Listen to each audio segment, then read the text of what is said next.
Selamat datang di channel Babat Nusantara, sebuah ruang atau tempat di mana kita menelusuri jejak-jejak sejarah dan menggali kisah-kisah sejarah yang hampir punah dan terlupakan. Om Swastiastu, Namo Buddhaya, salam kebajikan, salam sejahtera bagi kita semua. Dan dalam tayangan kali ini, kami akan menceritakan tentang sejarah pemilik ajian Bhairawa Paksa, Empu Barang, mengungkap kisah mistis dan keberanian di Setra Kaliasem, Jawa kuno. Kabut turun tak mengenal waktu di Setra Kaliasem, siang maupun malam. Langit di atas hutan sunyi itu diselubungi embun kelabu yang pekat, seolah waktu berhenti dan dunia lupa akan tempat itu. Pepohonan menjulang bagai tiang-tiang kuil tua yang hancur, dan suara-suara aneh kadang menggema dari balik semak, menggema namun tak pernah jelas. Penduduk desa terdekat percaya, siapapun yang berani memasuki wilayah itu tanpa restu, akan tersesat dalam lorong tanpa ujung, menjadi bayang-bayang yang tak pernah kembali. Mereka menyebutnya tanah para arwah, Setra Kaliasem, gerbang ke dunia lain. Namun bagi seorang lelaki tua berjubah lusuh, tempat itu bukan kutukan, melainkan takdir. Lelaki itu dulu dikenal sebagai Empu Barang, nama yang kini hanya berbisik dalam ketakutan. Sebelum dunia membuangnya ke belantara, ia adalah pujangga agung kerajaan Medang Kamulan. Sosok pendiam namun tajam, pembaca naskah kuno yang menelusuri batas antara spiritualitas dan kekuatan gaib. Ia tidak mengejar kekuasaan, tetapi memahami betapa kekuasaan bisa terjerat oleh kegelapan jika tidak dijaga oleh pengetahuan. Kerajaan saat itu sedang berada di puncak kejayaan. Namun di balik megahnya dinding istana dan kesibukan upacara-upacara agung, aroma intrik dan pengkhianatan sudah menyusup hingga ke relung takhta. Para pejabat tinggi saling mencurigai, dan raja sendiri semakin terisolasi dalam ketakutan. Di tengah ketegangan itulah, Empu Barang mulai menarik perhatian. Terlalu cerdas, terlalu sunyi, terlalu dalam memahami ajaran-ajaran tua yang tak semua sanggup menatapnya tanpa gentar. Ia sering ditemukan di perpustakaan kerajaan tua, menelusuri lontar-lontar yang ditulis dalam aksara, yang bahkan tak semua pendeta sanggup membacanya. Salah satu naskah yang menjadi perhatiannya adalah tentang Bhairawa, ajaran kuno yang berkaitan dengan penundukan ego dan penyatuan dengan kekuatan kematian. Bagi sebagian besar, itu adalah ajaran sesat. Bagi Empu Barang, itu adalah jembatan menuju pemahaman hakiki tentang siklus hidup dan kekuasaan. Namun dunia istana tak pernah ramah terhadap mereka yang berbeda. Sebuah malam hujan membawa bencana. Salah seorang bangsawan ditemukan mati mengenaskan di dalam pura kerajaan. Tubuhnya menghitam dan mata membelalak seperti melihat neraka. Desas-desus pun bergulir. Mereka yang takut mencari kambing hitam, dan nama Empu Barang menjadi korban. Ia dituduh menggunakan ajian terlarang untuk mencelakai sang bangsawan. Tak ada bukti, hanya ketakutan. Tapi ketakutan yang dijadikan hukum, Kandi selalu melahirkan kezaliman. Empu Barang tidak melawan ketika diusir. Ia hanya menatap sejenak langit istana yang pernah ia cintai. Lalu berjalan, meninggalkan kemewahan, meninggalkan nama, meninggalkan segala yang pernah dikenalnya. Ia tidak membawa apapun kecuali tubuhnya yang renta dan selembar naskah tua berisi mantra-mantra Bhairawa. Dalam pengasingan, ia memilih Setra Kaliasem, tempat yang hanya disebut dalam dongeng dan doa-doa permohonan perlindungan. Di sana, di tengah sunyi dan kabut, ia menemukan kedamaian yang tak pernah ada di istana. Ia menggali gua-gua kecil untuk meditasi, membuat lingkaran batu sebagai pagar spiritual, dan mulai menyatu dengan alam. Setiap malam, ia duduk bersila di atas batu yang dingin, membaca mantra dari ingatan, menghubungkan pikirannya dengan sesuatu yang lebih dalam dari sekadar roh leluhur. Ia bukan lagi manusia pengemban gelar, tapi jiwa yang menjelajah batas antara terang dan gelap. Orang-orang bilang Empu Barang menghilang dari dunia. Tapi sesungguhnya, ia sedang bersiap menjadi bagian dari dunia yang lebih luas, dunia yang tidak dibatasi oleh dinding istana, aturan manusia, atau ketakutan para penguasa. Dan dari Setra Kaliasemlah, Ajian Bhairawa mulai membuka matanya, menyusup ke dalam setiap tarikan napas sang empu, dan membangkitkan sejarah yang telah dikubur dalam diam selama berabad-abad. Dosa dan pengkhianatan istana. Istana Medang Kamulan berdiri megah di atas tanah tinggi yang dikelilingi oleh hutan dan sungai yang mengalirkan berkah. Dindingnya dilapisi batu andesit, ukiran-ukiran para dewa dan cerita Ramayana menghiasi balairung. Dan bau dupa setiap pagi menjadi tanda bahwa para dewa masih disembah. Namun kemegahan itu hanyalah kulit luar. Di balik tirai-tirai kain sutra dan kilauan emas, istana telah menjadi panggung dari lakon yang penuh kepalsuan. Pada masa itu, Raja Sang Prabu Dharma Wijaya masih muda dan mudah terbuai oleh sanjungan. Ia dikelilingi oleh para penasihat yang tidak hanya pintar berkata-kata, tapi juga lihai, memainkan ilusi kuasa. Mereka berbicara tentang dharma dan kesetiaan. Namun di dalam bilik gelap, mereka menyusun rencana demi memperkuat posisi masing-masing. Bagi mereka istana bukan pusat pemerintahan, melainkan arena untuk mengalahkan satu sama lain dengan cara yang tak tampak oleh mata rakyat. Di tengah para pemburu kekuasaan itu berdiri sosok Empu Barang, senyap, tak banyak bicara, dan lebih sering tenggelam dalam kitab-kitab tua daripada urusan duniawi. Tapi justru karena itulah ia menjadi ancaman. Ia tidak bisa dibeli, tidak bisa diajak berkomplot, dan yang lebih mengkhawatirkan, ia bisa melihat apa yang tersembunyi. Empu Barang tahu banyak hal yang tidak semestinya diketahui oleh seorang manusia biasa. Ia tahu tentang perjanjian rahasia yang dilakukan para pejabat dengan saudagar dari seberang laut, tahu tentang pendeta kerajaan yang menyimpan ajian hitam untuk memperdaya putra mahkota, dan ia tahu bahwa kemurnian raja mulai tercemar oleh bisikan yang bukan berasal dari dewa, melainkan dari bayang-bayang. Ketika Empu Barang mulai berbicara, bukan dengan tudingan, tapi dengan peringatan, ia tidak didengarkan. Kekuasaan tanpa keseimbangan adalah kutukan bagi negeri, katanya pada sang raja dalam salah satu sidang rahasia. Tapi kata-kata bijak seringkali kalah oleh bisikan manis yang menawarkan keabadian kekuasaan. Maka mulailah rencana kotor disusun. Para lawan Empu Barang tahu bahwa ia tidak bisa dikalahkan dengan perdebatan atau senjata. Maka mereka memilih cara yang lebih licik, menciptakan ketakutan. Pada malam purnama, ketika seluruh kerajaan bersiap melakukan ritual pembersihan, seorang bangsawan tinggi ditemukan tewas dalam posisi yang mengerikan. Matanya membelalak, bibirnya membiru, dan tubuhnya seperti terserap dari dalam. Tak ada luka, namun suasananya menggambarkan bahwa maut datang bukan dari dunia ini. Seorang pendeta kerajaan pun dengan suara bergetar berkata, "Ini bukan kematian. Biasa, ini akibat dari ajian Bhairawa."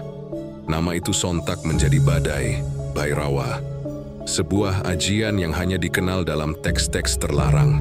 Ajian yang dikatakan dapat memanggil makhluk dari jagat bawah, merasuk ke tubuh musuh dan menghisap jiwa mereka. Dan satu-satunya orang yang dikenal mempelajari ajian itu adalah Empu Barang. Tuduhan itu disusun dengan cermat. Para saksi dipilih, naskah-naskah dipalsukan, dan pengaruh Empu Barang dalam istana pun perlahan dikikis dengan cerita-cerita gelap yang disebar oleh mereka yang dulu memujanya. Bahkan raja yang pernah begitu percaya mulai ragu. Dalam sidang terbuka yang tak memberikan kesempatan membela diri, Empu Barang diputuskan bersalah, tidak dengan hukuman mati, karena darahnya dianggap masih terlalu suci, tapi dengan pengasingan abadi ke tempat yang tak disebut dalam peta. Malam itu, tanpa upacara, tanpa pengawal, tanpa tangis atau perpisahan, Empu Barang melangkah keluar dari gerbang istana. Ia membawa hanya pakaian di tubuhnya, tongkat kayu tua, dan selembar naskah usang yang menggambarkan jalan menuju Setra Kaliasem, tempat yang selama ini hanya dikenal dalam cerita rakyat. Ia tidak menunduk, ia tidak marah, tapi di balik tatapan, matanya yang dalam. Ada luka yang tidak bisa disembuhkan oleh waktu. Luka karena dikhianati bukan oleh musuh, tapi oleh orang-orang yang dulu mengaku sebagai saudara. Penyingkiran itu bukan hanya membuang seorang pertapa, itu adalah dosa sejarah. Karena dengan membuang Empu Barang, istana telah membuang keseimbangan terakhir antara spiritualitas dan kuasa. Dan dosa itu, seperti yang akan diketahui kemudian, akan menuntut balas, bukan dalam bentuk perang, tetapi dalam bentuk kejatuhan perlahan yang dimulai dari dalam. Empu Barang tidak membawa dendam, tapi ia membawa sesuatu yang jauh lebih kuat. Pengetahuan yang telah dibebaskan dari batas, dan kekuatan Bhairawa yang tak bisa dibungkam selamanya. Waktu tak lagi berarti bagi Empu Barang di Setra Kaliasem. Hari dan malam menyatu dalam kabut, seperti jalinan takdir yang tak bisa diurai. Ia duduk dalam diam di atas batu besar di tengah hutan tua, dikelilingi suara-suara samar yang hanya bisa didengar oleh mereka yang hatinya telah dibuka oleh kesunyian. Dari tubuhnya tak keluar cahaya, tak juga aura mencolok seperti para pertapa lainnya. Yang keluar hanyalah ketenangan, dingin dan dalam, seperti danau tua yang menyembunyikan rahasia di dasarnya. Di tempat itu, ia bukan lagi Empu Barang sang pujangga istana. Nama itu sudah terkubur bersama segala bentuk pengakuan duniawi. Yang tersisa hanyalah dirinya sebagai wadah kosong, siap diisi oleh sesuatu yang lebih besar dari pemahaman manusia. Kiwitika datang untuk mencari kekuatan, tapi untuk mencari kebenaran. Dan dari pencarian itulah Bhairawa datang menampakkan diri, bukan sebagai makhluk tapi sebagai kesadaran. Bhairawa Paksa tidak turun dari langit atau muncul dari tanah. Ia hadir seperti asap dari dupa yang dibakar dalam keheningan. Awalnya hanya getaran, halus nyaris tak terasa, kemudian menjadi suara. Bukan suara manusia, melainkan bisikan yang muncul di dalam pikiran, seolah berasal dari kedalaman batin itu. Sendirinya suara itu tidak memerintah, tidak pula memikat. Ia hanya bertanya, dengan nada yang hampa namun penuh tantangan, "Sudahkah kau siap kehilangan segalanya demi kebenaran?" Malam-malam meditasi Empu Barang berubah. Ia melihat bayangan-bayangan dari masa lalu. Wajah raja yang dulu ia layani, tubuh-tubuh yang mati karena perang saudara, dan para arwah yang tertahan di antara dunia karena belum menemukan damainya. Semua itu muncul bukan sebagai kenangan, tapi sebagai pantulan dosa-dosa sejarah. Bhairawa dalam wujudnya yang tak berbentuk membawanya ke dalam lorong-lorong kesadaran tempat manusia diuji bukan oleh pedang, tapi oleh dirinya sendiri. Ajian Bhairawa Paksa ternyata bukan sekadar mantra sakti. Ia bukan ajian untuk menyerang, bukan pula alat untuk menaklukkan musuh. Ia adalah jalan sunyi menuju pemahaman bahwa kehidupan dan kematian hanya dua sisi dari satu mata koin. Untuk menyentuh Bhairawa, seseorang harus mati lebih dulu. Bukan secara raga, tapi dalam jiwanya. Ego, keinginan, dendam, semua harus lebur. Maka Empu Barang menjalani kematian batin itu selama 7 malam 7 hari. Tanpa makan, tanpa bicara, bahkan tanpa menyebut nama dewa. Pada malam ketujuh, ketika bulan tertutup awan dan suara hutan membisu, Bhairawa memperlihatkan wujudnya, bukan sebagai dewa, bukan pula sebagai iblis, melainkan sebagai cermin raksasa yang menunjukkan siapa sebenarnya Empu Barang. Ia melihat dirinya, masa kecilnya, kesombongannya saat masih menjadi pujangga, kesedihannya saat dikhianati, dan rasa amarah yang ia pendam meski telah menyepi. Semua itu adalah penghalang. Bhairawa hanya bisa menyatu dengan jiwa yang telah melepaskan segalanya. Dan di detik terakhir sebelum ia runtuh, Empu Barang tidak melawan. Ia menerima semuanya, termasuk kekeliruannya, termasuk dosa istana, termasuk penderitaan yang tak ia minta. Ia tidak memohon kekuatan, tapi memohon pemahaman. Dan itulah yang membuat Bhairawa menyatu dengannya. Bukan sebagai penguasa, tapi sebagai penjaga keseimbangan. Ketika ia membuka mata, Dunia di sekitarnya terasa berubah. Angin berhenti, suara hutan diam. Ia tahu, ia bukan lagi orang biasa. Tapi, ia juga tahu, kekuatan yang ia genggam kini bukan untuk dibanggakan. Bhairawa telah memberinya penglihatan, kekuatan untuk berbicara dengan roh, untuk melintasi batas dunia, untuk melihat apa yang tersembunyi di balik tabir realitas. Tapi juga Bhairawa menanamkan satu hukum mutlak. Siapapun yang menyalahgunakan kekuatan ini akan ditelan oleh bayangan dirinya sendiri. Dalam keheningan Setra Kaliasem, Empu Barang mengukir lingkaran batu tempat ia akan memulai perjalanan baru. Bukan untuk membalas dendam pada istana, bukan untuk menjadi guru atau raja, tapi untuk menjaga ajian Bhairawa dari tangan-tangan yang akan merusaknya. Sebab ia sadar, sejarah telah mengubur banyak ajian sakti bukan karena kejam, tapi karena manusia belum siap. Dan kini setelah menyatu dengan Bhairawa, ia pun memikul beban itu, menjaga kekuatan kematian demi kehidupan yang masih bisa diselamatkan. Ujian para roh dan makhluk halus. Setelah penyatuan dirinya dengan Bhairawa, Empu Barang tak lantas menjadi penguasa ajian itu. Ia hanya menjadi penjaga gerbangnya, dan untuk benar-benar memahami serta menguasainya, ia harus melewati tahapan yang tak tertulis di kitab manapun, tak diajarkan oleh guru manapun. Ujian-ujian itu muncul bukan karena ia mencarinya, tapi karena ia telah membuka jalan ke jagat yang selama ini tersegel. Dunia arwah dan lapisan terdalam jagat bawah. Tempat para roh yang tak tenang bersemayam, dan tempat para makhluk gaib memelihara hukum keseimbangan yang tak dipahami manusia. Malam pertama ujian datang tanpa tanda. Kabut di Setra Kaliasem menjadi hitam pekat, dan udara mengental seperti lumpur. Suara-suara dari tanah mulai terdengar, seperti bisikan dalam bahasa tua yang tak pernah ditulis.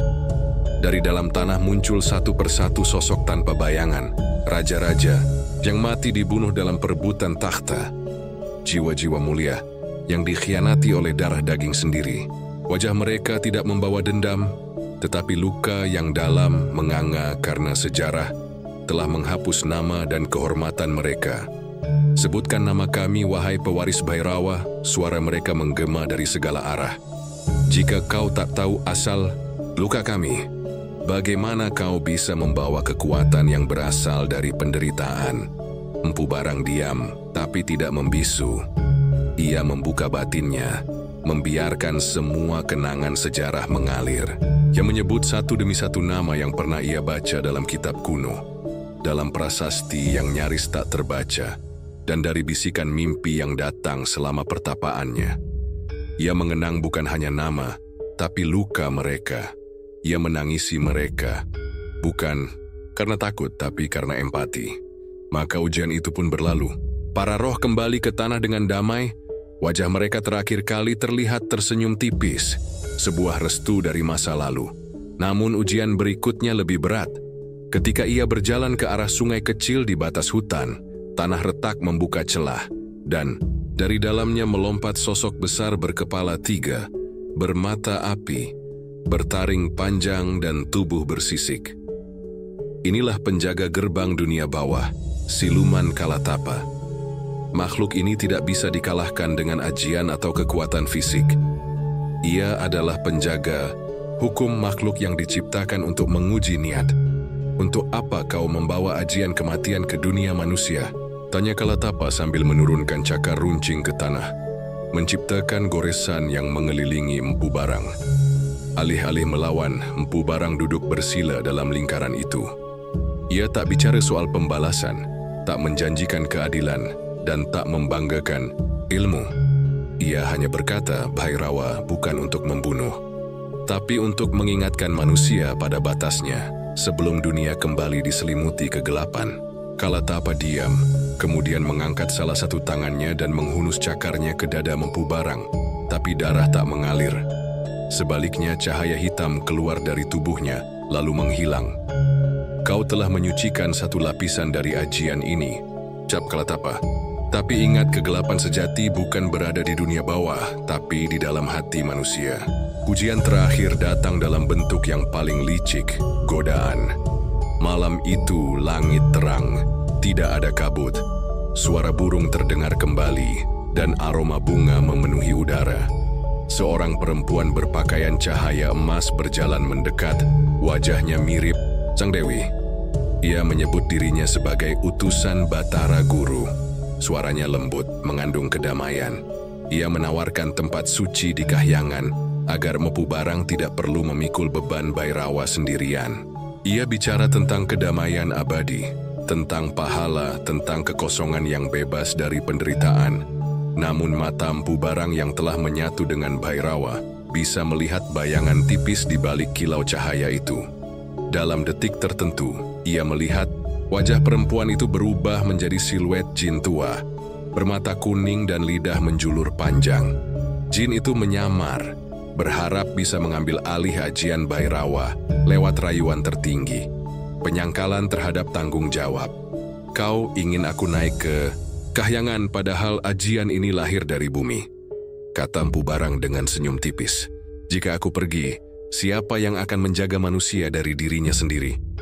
Dengan ucapan itu, kilau cahaya memudar, sosok perempuan itu menjerit dan lenyap menjadi asap.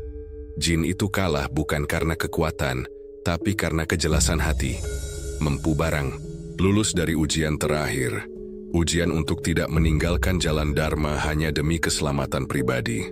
Setelah 3 ujian itu, langit di atas Setra Kaliasem berubah. Kabut menjadi bening, dan tanah tempat Mpu Barang bertapa memancarkan sinar biru gelap. Ia duduk di tengah lingkaran batu, tubuhnya dikelilingi oleh aura Bhairawa, tenang, kelam, tapi penuh keagungan. Kini ia bukan hanya penjaga, tapi perwujudan dari ajian itu. Bukan untuk ditakuti, tapi untuk menjaga keseimbangan antara dunia nyata dan yang tak kasat mata. Dan di kejauhan, tanpa ia tahu, sejarah mulai bergerak. Karena di dalam istana Medang Kamulan, kekuatan-kekuatan baru mulai resah, merasakan adanya sesuatu yang bangkit dari hening, sesuatu yang tak bisa mereka kendalikan. Di dalam tembok tinggi istana Medang Kamulan, malam terasa semakin panjang. Para abdi dan bangsawan berbisik di lorong-lorong gelap, menyebut nama yang pernah mereka kutuk, kini mulai mereka takuti, Mpu Barang. Bencana datang beruntun sejak kepergiannya. Tanah retak di pelataran pura, gempa kecil mengguncang saat upacara besar digelar, dan satu persatu petinggi kerajaan menemui ajal dalam tidur, tanpa luka, tanpa jejak racun. Seakan sesuatu dari dunia tak kasat mata sedang menghakimi. Raja baru yang naik takhta, masih muda dan lemah, hanya boneka di tangan para penasihat tama. Merasa kekuasaan tak lagi bisa dikendalikan dengan pedang dan mantra istana. Maka dengan wajah murung ia memanggil seorang punggawa tua dan memerintahkannya pergi ke tempat yang dulu mereka anggap terkutuk. Setra Kaliasem, utusan itu berangkat dengan iring-iringan kecil. Mereka membawa sesajen, kitab suci, dan jimat penghalau. Roh jahat berharap bisa melindungi diri dari tempat yang selama ini hanya diceritakan dalam dongeng menakutkan para Brahmana. Tapi tak ada dongeng yang cukup menggambarkan apa yang mereka lihat ketika sampai. Setra Kaliasem tak lagi hutan belantara semata. Udara di sana berbeda, dingin tapi tidak menusuk, sunyi tapi tak mematikan. Kabutnya bergerak seperti makhluk hidup, membuka jalan hanya bagi mereka yang datang tanpa niat kotor. Di tengah-tengah lingkaran batu tua, berdiri seorang pria berselimut jubah hitam yang menyatu dengan bayangan. Matanya tak bersinar, tapi dalamnya seperti sumur yang menampung langit malam. Dialah Mpu Barang punggawa tua itu bersujud, menyebut nama-nama raja dan leluhur, memohon Mpu Barang kembali, memohon agar ia menghapus kutuk yang menimpa negeri. Tapi Mpu Barang hanya berdiri, diam, menatap mereka, bukan dengan amarah, melainkan dengan kesedihan yang sudah lapuk. Aku bukan kutukan, suaranya berat, nyaris seperti gema dari balik batu. Yang kalian sebut kutuk adalah bayangan dari keputusan kalian sendiri. Ia berjalan mendekat, tidak menyentuh, Tapi udara di sekeliling para utusan menjadi berat. Salah satu dari mereka menangis tanpa tahu sebab. Yang lain tersungkur. Tubuhnya bergetar karena merasakan dosa-dosa leluhurnya mengalir di darahnya sendiri. Di bawah tatapan Empu Barang, istana tak lagi tampak megah. Hanya seperti rumah retak yang menyembunyikan tikus-tikus busuk di balik tembok. Emasnya, aku tidak menolak karena dendam, ujar Empu Barang. Aku menolak karena kalian belum siap. Yang kalian inginkan adalah penyelamat, bukan kebenaran. Dan Bhairawa tak bisa kalian gunakan seperti alat. Ia memilih, bukan dipilih. Mereka menawarkan takhta penasihat agung. Mereka berjanji akan membersihkan istana dari para pendusta. Tapi Empu Barang tersenyum lirih. Ia tahu janji istana adalah kabut yang lebih berbahaya dari Setra Kaliasem. Saat kau mencabut kebenaran dari bumi, lalu menaburnya di langit hanya untuk keindahan, maka yang tumbuh bukan dharma melainkan ilusi. Aku telah melihat apa yang terjadi jika Bhairawa jatuh ke tangan yang belum bersih. Ia pun memberi satu pesan terakhir, tanpa ancaman, tanpa ramalan. Hanya satu kalimat. Bila kalian ingin menyelamatkan Medang Kamulan, bersihkan bukan dunia luar, tapi dunia dalam. Ajian Bhairawa tidak menundukkan musuh. Ia menundukkan diri sendiri. Para utusan kembali dengan hati penuh gemetar. Mereka tidak membawa pulang sang pertapa, tidak pula membawa ajian sakti. Tapi mereka membawa pulang kebenaran yang lebih berat dari pedang, bahwa kekuasaan tanpa jiwa hanya akan mengundang kehancuran. Di balik tirai kabut Setra Kaliasem, Empu Barang berdiri sendiri. Tapi kesendiriannya bukan karena keterasingan. Ia telah menjadi bayangan yang menonton sejarah dari kejauhan. Siap turun bukan saat dipanggil, tapi saat dunia benar-benar siap menerima kebenaran yang pernah mereka buang sendiri. Puncak kutukan dan peperangan gaib Medang Kamulan berada di ambang keruntuhan. Bencana demi bencana bukan lagi sekadar gejala alam. Ia adalah gema dari ketidakseimbangan antara jagat manusia dan jagat gaib. Ritual-ritual istana tak lagi membawa hujan. Para pendeta kehilangan kemampuan melihat tanda-tanda langit, dan rakyat mulai bermimpi buruk yang sama. Kabut hitam turun dari pegunungan, membawa suara tawa dari dunia kematian. Di tengah kekacauan itu, muncul sosok yang selama ini tersembunyi di balik kemegahan istana. Pangeran Anom Wiradharma. Ia bukan sekadar pewaris darah biru, melainkan pemuda ambisius yang menimba ilmu gaib secara diam-diam dari perguruan terlarang. Ia menganggap Bhairawa Paksa sebagai jalan pintas menuju kekuasaan mutlak, alat untuk melampaui takhta, bahkan menaklukkan para dewa. Dengan tipu daya, ia mengumpulkan para pendeta buangan, pemuja kekuatan bawah tanah, dan penjaga naskah-naskah hitam yang telah lama disegel. Ia menciptakan lingkaran pemanggilan di dalam perut bumi istana, di bawah candi tua yang sudah dilupakan. Dan dari sanalah ia mulai memanggil bayangan Bhairawa, menirunya, meraciknya menjadi ajian yang tercemar oleh keinginan pribadi. Tapi Bhairawa bukan ajian yang bisa dipalsukan. Ia bukan mantra yang tunduk pada kehendak manusia. Yang dipanggil Wiradharma bukan kekuatan, melainkan kegelapan murni, tanpa bentuk, tanpa jiwa, hanya haus. Langit di atas Medang Kamulan berubah warna. Kabut dari Setra Kaliasem tiba-tiba menyelimuti seluruh wilayah istana. Gerbang dunia arwah terbuka bukan oleh kehendak Empu Barang, tetapi oleh keserakahan manusia yang memaksanya. Makhluk-makhluk dari jagat bawah bermunculan, roh penasaran, siluman pelupa bentuk, dan jin penghisap nadi. Namun tidak semuanya datang sebagai musuh. Sebagian datang untuk menjaga keseimbangan. Karena dunia manusia adalah bagian dari hukum semesta yang tak bisa diganggu tanpa konsekuensi.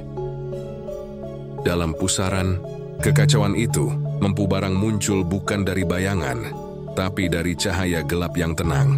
Ia tidak datang untuk menyerang, tetapi untuk menutup gerbang yang telah dibuka secara paksa. Tubuhnya diselimuti aura Bhairawa yang asli, bukan ajian yang dibuat dari nafsu. tetapi dari kesadaran yang telah melewati kematian, ujian, dan pengendalian. Diris pertarungan tidak terjadi dalam bentuk yang bisa dilihat rakyat biasa. Langit membelah, suara guntur terdengar tanpa petir. Waktu terhenti di sekitar istana. Di dalam lingkaran pusaran energi, Pangeran Wiradharma berdiri.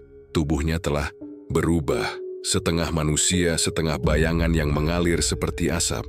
Ia meneriakkan kutukan, mencoba memanggil lebih banyak kekuatan gaib. Tapi setiap seruan hanya memperkuat kekacauan yang ia timbulkan sendiri. Empu Barang tidak membalas dengan serangan. Ia membuka lingkaran Bhairawa yang asli, bukan untuk memerangkap, tapi untuk menunjukkan bentuk sejati dari kekuatan yang selama ini disalahpahami. Dari pusaran itu muncul wajah-wajah leluhur, suara para pendeta kuno, dan nyanyian tentang keseimbangan antara kehendak dan pengorbanan. Bhairawa sejati memperlihatkan bahwa kekuatan tertinggi bukan terletak pada penguasaan, tapi pada pengorbanan diri untuk menjaga dunia tetap utuh. Wiradharma menjerit, tubuhnya terurai, bukan karena dikalahkan, tapi karena ia tak mampu menanggung kebenaran yang ia buka sendiri. Ajian palsunya pecah menjadi abu. Makhluk-makhluk yang dipanggilnya kembali ke alam masing-masing. Sebagian menghilang dalam cahaya, sebagian dalam tangis Empu Barang jatuh berlutut, tubuhnya melemah.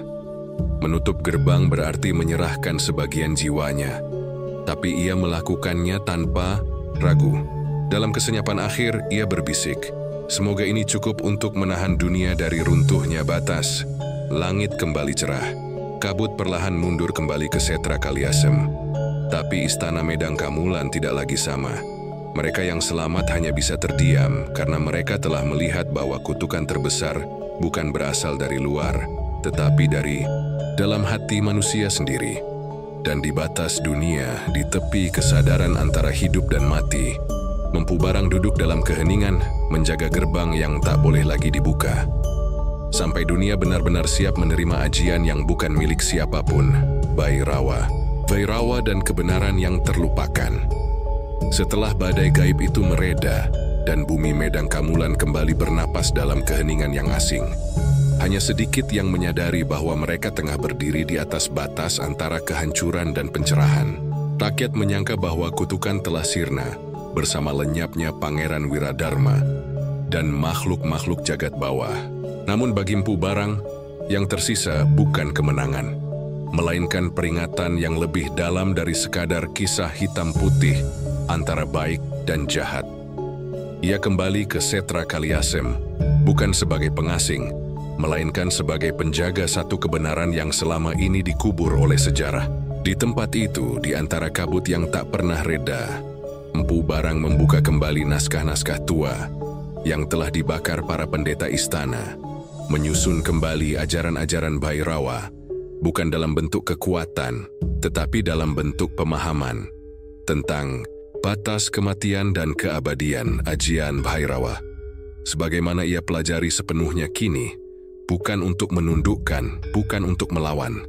Ia adalah cermin yang menuntut siapapun yang memegangnya untuk melihat ke dalam dirinya, melihat nafsu, ketakutan, kemelekatan, dan bahkan harapan. Di dalam Bhairawa terdapat kesadaran yang tak berpihak, bahwa semua yang hidup akan mati, dan semua yang mati akan kembali pada keseimbangan, bukan pada ambisi. Empu Barang menyadari bahwa selama ini penguasa menolak Bhairawa, bukan karena ia jahat, tapi karena ia terlalu jujur. Tak ada takhta yang bisa bertahan di bawah cahaya kebenaran Bhairawa. Ia menyingkap betapa banyak ajaran leluhur, mantra pelindung, dan warisan budaya yang dahulu digunakan untuk menjaga keseimbangan telah dicap sebagai ilmu sesat, hanya karena para penguasa takut kehilangan kendali. Di malam-malam sunyi, Empu Barang menulis dengan tinta dari minyak pohon randu dan darah hewan suci, mengabadikan kembali ajaran itu dalam bentuk simbol, mantra, dan kisah. Ia tidak menulis untuk dibaca siapapun saat itu, melainkan untuk suatu masa di mana manusia siap menanggung kebenaran tanpa membelokkan maknanya menjadi senjata. Ia menanam kembali benih-benih budaya yang hampir lenyap, tata cara menghormati roh leluhur tanpa menjadikan mereka berhala, tata laku hidup berdampingan dengan makhluk gaib tanpa memperbudak atau menaklukkan, dan terutama cara memahami kematian bukan sebagai akhir, tetapi sebagai bagian dari siklus yang agung. Namun semua itu ia lakukan dengan megah atau terbuka. Ia tahu dunia belum siap. Maka semua ajaran itu ia simpan dalam batu, ukiran dan simbol-simbol rahasia yang tersebar di candi-candi, di arca-arca penjaga, dan dalam dongeng-dongeng rakyat yang disamarkan agar tidak dimusnahkan. Bhairawa bukan lagi ajian miliknya. Ia adalah warisan, bisu tapi tak mati, dan Medang Kamulan perlahan melupakan. Sejarah mencatat Empu Barang hanya sebagai pertapa sesat, atau tidak mencatatnya sama sekali. Tapi di antara bayang-bayang relief dan bisikan para penari topeng di tengah malam, nama itu masih hidup. Karena kebenaran, meski ditutup tak pernah benar-benar mati. Ia hanya menunggu, hingga manusia cukup bijak untuk tak lagi mencari kuasa, tapi makna. Hingga Bhairawa bukan lagi ditakuti, tapi dimengerti. Tak seorang pun tahu pasti kapan Empu Barang menghilang dari dunia ini. Tidak ada tubuh yang ditemukan. Tidak pula ada pusara yang dibangun. Yang tersisa hanyalah jejak-jejak samar di Setra Kaliasem, bekas tapak di tanah lembab yang tak pernah mengering, dan bisikan lembut di sela kabut yang tak kunjung sirna. Konon, ia tidak mati seperti manusia biasa. Ia menyatu dengan Bhairawa, dengan kekuatan yang pernah ia tundukkan, bukan untuk menjadi dewa, tapi untuk menjadi bagian dari kesadaran jagat waktu berlalu. Medang Kamulan runtuh, ditelan zaman digantikan oleh kerajaan-kerajaan baru yang membawa wajah-wajah kekuasaan berbeda. Tapi kisah tentang pertapa gaib dari Setra Kaliasem tak pernah benar-benar hilang. Ia hidup dalam bisik dongeng para penutur malam, dalam mantra-mantra yang diwariskan turun-temurun tanpa tahu asal, dan dalam gerak para penari ritual yang sesekali kerasukan bayangan tak dikenal.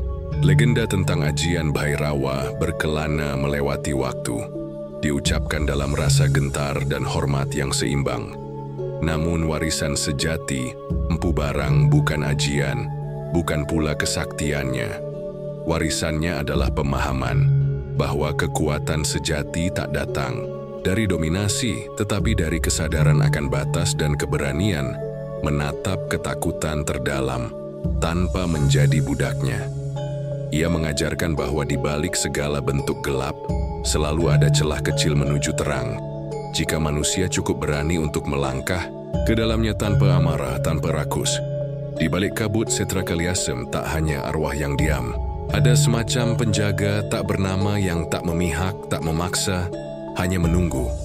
Bhairawa masih ada, bukan untuk dimiliki, tapi untuk ditemukan. Bukan oleh siapapun yang mencari kuasa, tapi oleh mereka yang mencari keseimbangan. Tidak dalam bentuk mantra atau ilmu, tetapi dalam bentuk pemahaman yang muncul ketika dunia luar tak lagi menjawab. Dan satu-satunya jalan yang tersisa hanyalah ke dalam diri sendiri. Sebagian berkata, Empu Barang akan kembali ketika dunia sekali lagi diambang kehancuran karena keserakahan manusia. Tapi sebagian lain percaya ia tak pernah pergi. Ia adalah kabut itu sendiri yang menyelimuti para peziarah sunyi, menguji niat mereka, dan membisikkan pelan, apakah engkau datang untuk menguasai atau untuk memahami? Dan hingga kini, tak satu pun ajian Bhairawa diturunkan secara utuh. Karena ia bukan diturunkan, tetapi ditemukan hanya oleh mereka yang cukup hening untuk mendengar suara jagat dari balik gelap, dalam batu-batu candi tua, dalam lorong-lorong candi yang terlupakan, dan dalam mimpi mereka yang tersentuh oleh batas antara dunia. Itulah warisan sejati Empu Barang, diam, tak terlihat, tapi kekal di dalam kabut.